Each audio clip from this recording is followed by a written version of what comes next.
Kalau Rasulullah Shallallahu Alaihi Wasallam mengajarkan kepada umatnya ialah fadfar bidatid-din, pilihlah agamanya. Jadi fokus kepada pertama itu agama. Jadi kalau misalkan ada yang sedang mencari jodoh ya, bingung nyari yang kayak gimana, kadang-kadang kan kita ada kebingungan di situ ya. Nah dalam Islam ini dikasih tahu, diajarin untuk carilah agamanya yang bagus. Ya, bagaimana dia sehari-hari itu muamalah tuh ya sehari-hari dia kelakuan dia dengan ibunya, dengan bapaknya, itu din, itu fadfar bidatid, agamanya di situ. Coba lihat, oh ini saya lagi nyari perempuan nih. Kamu cek aja coba, apakah dia berakhlak dengan ibunya, berakhlak dengan bapaknya.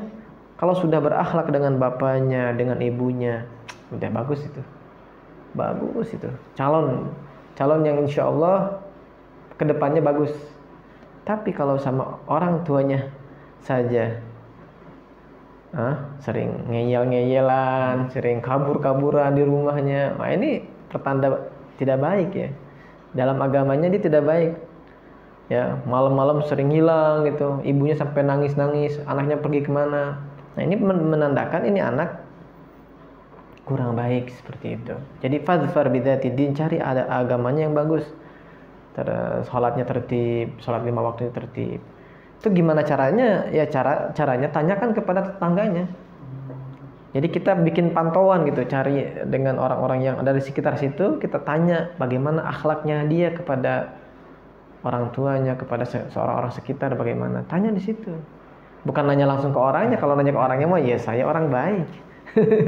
Semua orang juga kalau ditanya, ya alhamdulillah saya mah sopan gitu. Tapi kalau misalkan nanya kepada tetangganya, orang-orang yang di sekitar situ, tanya bagaimana dia punya akhlak, bagaimana dia punya sifat keseharian dia sehari-hari.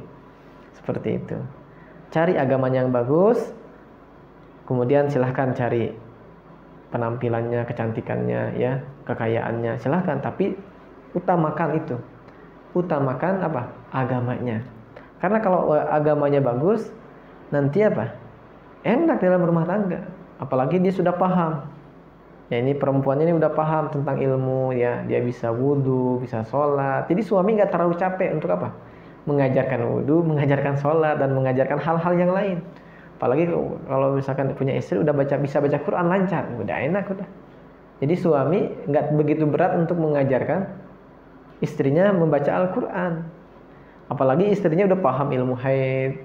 Karena kewajiban suami itu ngajarin haid, ngajarin tentang nifas, bagaimana, ada istihadah, bagaimana, mengenalkan kepada mereka hal-hal yang mesti dilakukan oleh istri. Nah ini ketika dia mencari istri yang sudah paham, itu lebih enak lagi. Ya tentunya berarti kalau yang sudah paham ya berarti perempuan-perempuan yang belajar ilmu agama. Seperti itu. Wallahu a'lam. Apa sama halnya dengan orang tua mungkin mencari calon menantu seperti itu juga, Ustaz? Ya sama ya, mertua juga kalau pengen nyari menantu ya cari agamanya. Ya, keagama itu bukan hanya sholat. Ya itu tadi, kelakuan dia sehari-hari bagaimana. Kelakuan sehari-hari bagaimana, sifatnya, gerak-geriknya bagaimana gitu. Apakah dia ini diem di kamar apa?